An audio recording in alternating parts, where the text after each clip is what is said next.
L'univers des maladies étant vaste et varié, ce jour nous jetons un pan de voile sur le choléra.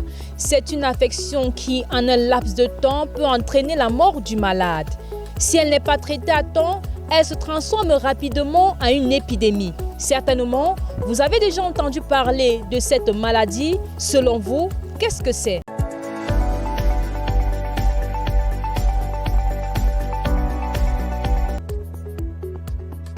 Je sais que c'est une maladie très contagieuse qui se développe assez vite, qu'il faut, dès qu'on ressent la présence, il faut tout de suite arrêter. Parce que quand ça va prendre de l'ampleur, c'est des milliers de morts par jour. Je sais que ça vient pas tellement bien, mais d'après ce que j'ai suivi, il doit y avoir la température, la personne va faire de la température et puis il y a la diarrhée tout de suite et puis ça va entraîner la mort si on ne soigne pas vite. Le choléra, c'est une maladie qui est due à la mauvaise façon de vivre, la saleté. Les gens qui restent dans les zones, les bas-fonds, dans les marécages, trop d'insalubrité. Donc, c'est là où provient cette maladie. Ça se manifeste par le vomissement, la dysenterie,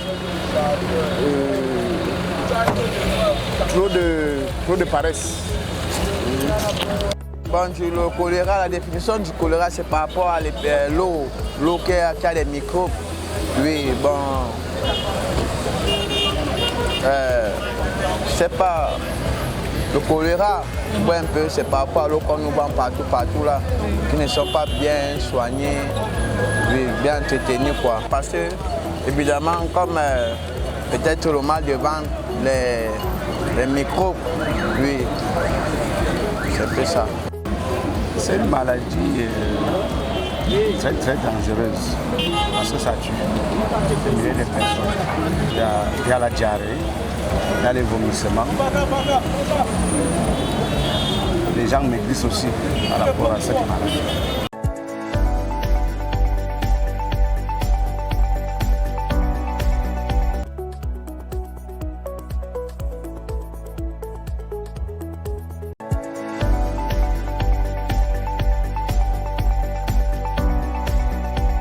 Le choléra est une maladie diarrhéique épidémique aiguë. Il reste une menace pour la santé publique. Ses symptômes et manifestations ont un incident catastrophique sur la santé de l'être humain. Se transmettant par injection d'eau ou d'aliments contaminés par les selles d'une personne infectée, cette maladie est restée confinée au sous-continent indien jusqu'en 1817. Une date marquant le début de la première pandémie cholérique qui a envahi l'Asie, le Moyen-Orient, une partie de l'Afrique. La personne infectée est habituellement contagieuse de 1 à 10 jours, autant que la bactérie est excrétée dans ses selles, même si elle est asymptomatique. La transmission interhumaine et environnementale est palpable. Les bacilles ou vibrio cholériques sécrètent ainsi dans l'intestin la toxine cholérique qui provoque la perte d'eau et d'électrolytes.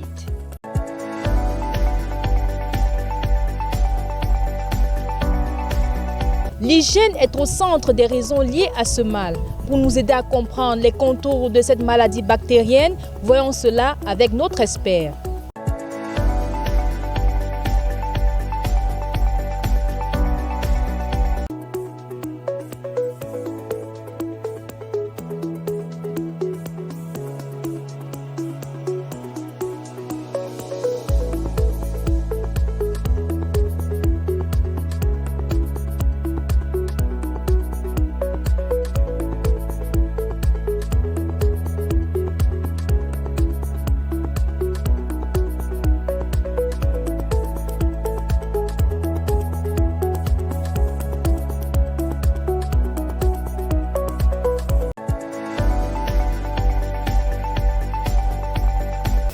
Bon, globalement, on dirait le choléra est une infection diarrhéique aiguë, oui, causée par l'ingestion des aliments souillés ou de l'eau souillée.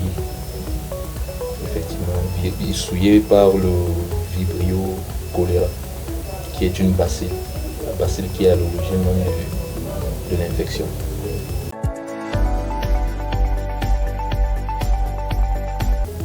Bon, déjà comme symptôme, nous avons une déshydratation aiguë et rapide de la personne infectée. Nous avons des vomissements récurrents à forte fréquence. Nous avons aussi des diarrhées persistantes et une fatigue extrême de la personne qui est infectée par le choléra.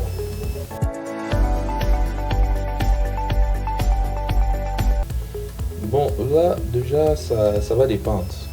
On ne peut pas déterminer, mais déjà, quand on détecte déjà un cas, ça dépend de l'avancée de l'infection.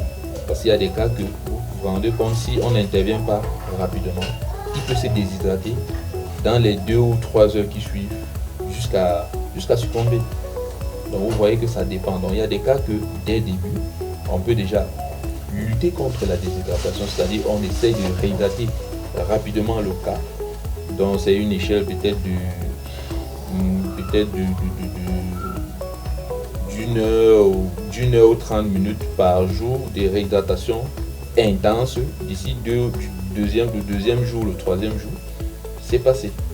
Donc ça dépend. Contrairement à celui qui est complètement abattu, qu'il faut combattre d'autres symptômes à côté pour qu'il puisse être suivi. Donc concernant l'isolement, ça va dépendre. Mais toutefois, il faut être prudent. Il faut être prudent. Le choléra est causé par une bacille, comme je le disais au départ, dont on appelle le Vibrio choléra. C'est une bacille qui est généralement qu'on retrouve généralement dans de l'eau souillée et à travers des aliments également. Souillé bien sûr par la personne au préalable qui a été contactée, parce que généralement c'est par matière fécale. Généralement c'est ainsi.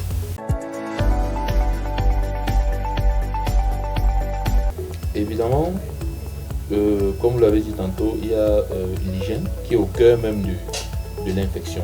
Parce que parlant de l'hygiène, ça veut dire qu'on doit maintenir notre environnement et notre consommation, soit d'eau ou d'aliments, bien propre et sain. Et également, c'est nous qui le maintenons sain. Ça veut dire déjà le premier, il y a aussi un autre facteur qui est la personne infectée, proprement dit. C'est pour ça que quand il y a une personne qui est infectée du choléra, nous devons déjà le mettre à l'isolement. À l'isolement, parce que tout ce qui touche ou tout ce qui passe au travers est déjà préalablement infecté pendant le premier, même jusqu'au 10e jour.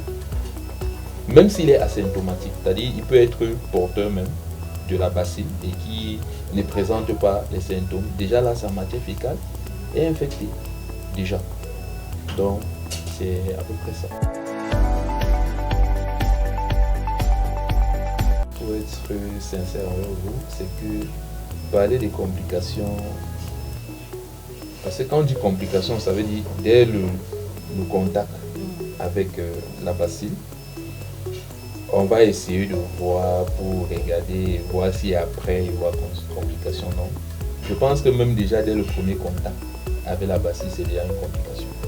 C'est une urgence. Parce que comme je vous ai dit, vous pouvez être déshydraté en rien du tout. Au point même de n'être même plus. Au point où si vous voulez même crier, il n'y a même plus la voix. Donc vous voyez que s'il n'y a personne à la maison avec vous, ou peut-être un enfant qui est atteint et qui est en train de faire des diarrhées et en même temps des vomissements, il peut rapidement passer. Donc je pense qu'au premier contact, c'est déjà un danger, c'est une complication. Donc il y a complication à tout niveau. Vous comprenez un peu? Il faut agir rapidement, très rapidement et instantanément. Si on ne prend pas rapidement en compte, vous voyez un peu. Parce que c'est comme si vous vous desséchez, comme si vous vous videz de votre matière hydraulique, donc c'est-à-dire tout ce qui est comme liquide en vous sort. Vous voyez, et du coup, vous passez. Donc c'est un peu ça.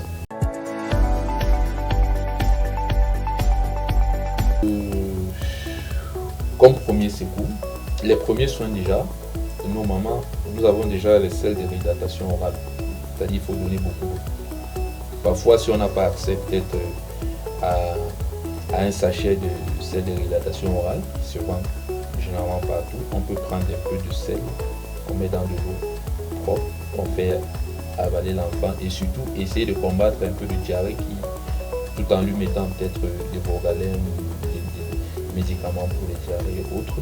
Oui, ça c'est avant d'aller avec le patient à l'hôpital. Et une fois même à l'hôpital confiné, en cas de choléra, il faut revenir à la source pour essayer de désinfecter, prendre en charge et prendre tout le personnel du publicité. Vous voyez un peu, c'est automatique.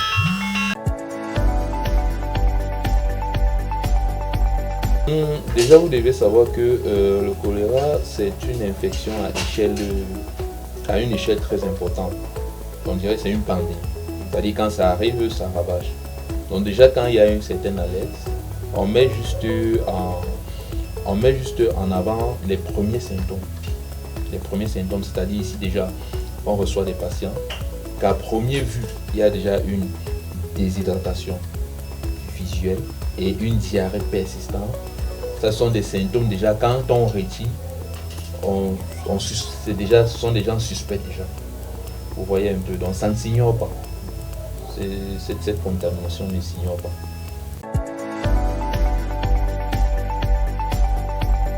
Bon, comme traitement, oui, mais basé sur un seul mot, et réhydratation. Réhydratation, c'est-à-dire tout ce qu'on peut apporter au patient, c'est une formule de réhydratation. C'est-à-dire il est déshydraté, il faut le réhydrater. Il faut le réhydrater pour qu'il puisse reprendre ses formes. Donc l'apporter les ions et tout ce qu'il a perdu, donc tout ce qui est liquide. Vous voyez un peu. C'est pour ça que déjà avec le salé, qui est une solution hydraulique, on doit placer au patient. Vous voyez peut-être des salés de près d'1 litre qu'on doit placer pour que ça puisse descendre directement et pour essayer d'humidifier le corps. Mais pour moi, le meilleur vaccin que soit, c'est l'hygiène. Ce que je peux conseiller, le meilleur vaccin, c'est l'hygiène. C'est-à-dire, il faut être propre à tout niveau. Tout ce que nous consommons doit passer par une hygiène vraiment très précieuse. Laver les mains avant un repas, bien laver ce qui entre dans l'organisme avec une eau saine. Vous pouvez bien laver avec une eau souillée. Parce que si vous lavez avec de l'eau souillée, vous allez emporter. Donc c'est un peu ça.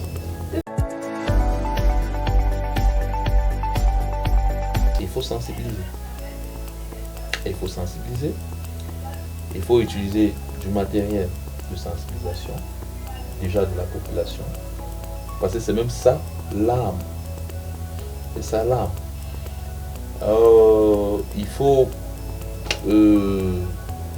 désinfecter. Il faut des désinfectants. Il faut bien, ça c'est à titre préventif, il faut bien prendre en compte tout ce qui entre dans l'organisme. Au niveau des toilettes aussi, essayez de voir parce que vous savez, dans notre pays, nous avons plein d'endroits où même pour avoir de l'eau potable, c'est tout un problème. Déjà, il faudrait réfléchir. Est-ce que la source que nous avons à côté est une source fiable? C'est-à-dire, est-ce que à côté, il n'y a pas de latrines, il n'y a pas et tout. Il faut voir tous ces points. Donc, je pense que tout part de la sensibilisation à la base. Donc, c'est tout ce que je peux dire pour l'instant. Le seul conseil que je peux apporter à la population, c'est également le conseil qu'on nous dicte d'en haut. C'est-à-dire, il faut jouer en père éducateur au niveau de nos points, nos surfaces. de responsabilité. C'est-à-dire qu'il faut sensibiliser la population. Il faut, s'il y a possibilité, les aider dans le processus de désinfectation. Oui. Et également les habituer dans leur hygiène de consommation d'eau. C'est-à-dire leur montrer, par exemple, comment passer de l'eau souillée à l'eau non souillée, parce que la base c'est l'eau. La base c'est l'eau. Donc c'est à peu près, et être vigilant aussi. C'est-à-dire, vous pouvez être là, vous voyez le voisin qui est en train de vomir, et puis vous dites ah ça va passer, alors que c'est une arme que vous êtes en train de créer, et être vigilant.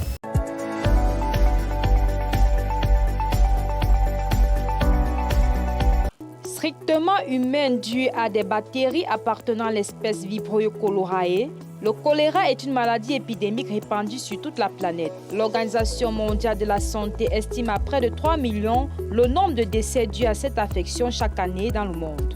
Toutes les régions du monde déclarent des cas de choléra. L'Afrique est le continent le plus touché et concentre plus de 50% des cas. Le taux global de létalité a été de 1,8% en 2016, mais a dépassé les 6%. Parmi les groupes vulnérables résidant dans les zones à haut risque, plus de 95 000 décès chaque année selon l'Organisation mondiale de la santé. Entre 2000 et 2016, la moyenne annuelle de chiffres déclarés à l'OMS s'élevait seulement à 2691 cas et 3858 décès. Des chiffres en dessous de la réalité du fait de la sous-notification des cas, l'insuffisance de systèmes de surveillance, pas de terminologie normalisée pour définir un cas de choléra. C'est ainsi qu'uniquement au Bangladesh, le nombre estimé de cas de choléra survenant chaque année est compris entre 100 000 et 600 000, alors qu'aucun cas n'est officiellement notifié. Moins de 25% des personnes infectées développent des symptômes et plus de 10 à 20% d'entre elles vont déclarer une maladie sévère. En l'absence de traitement dans ces manifestations les plus sévères, le choléra est l'une des maladies infectieuses les plus rapidement mortelles. La mort survient en 1 à 3 jours par collapsus cardiovasculaire dans 25 à 50% des cas. La mortalité est plus élevée chez les enfants, les personnes âgées et les individus fragilisés. 2 types de vaccins oraux sont actuellement préqualifiés par l'Organisation mondiale de la santé OMS qui considère leur utilisation comme outil de santé publique potentiellement utile en complément des mesures de prévention classiques. Il est donc important de souligner qu'il n'existe pas de vaccin induisant une protection à long terme. Or, la menace que représente aujourd'hui le choléra et les difficultés de mise en œuvre des mesures d'hygiène et d'assainissement rencontrées dans de nombreux pays montrent qu'il est indispensable de poursuivre les recherches sur la vaccination anticolérique.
Voilà les éléments liés à cette maladie bactérienne qu'on appelle communément le choléra.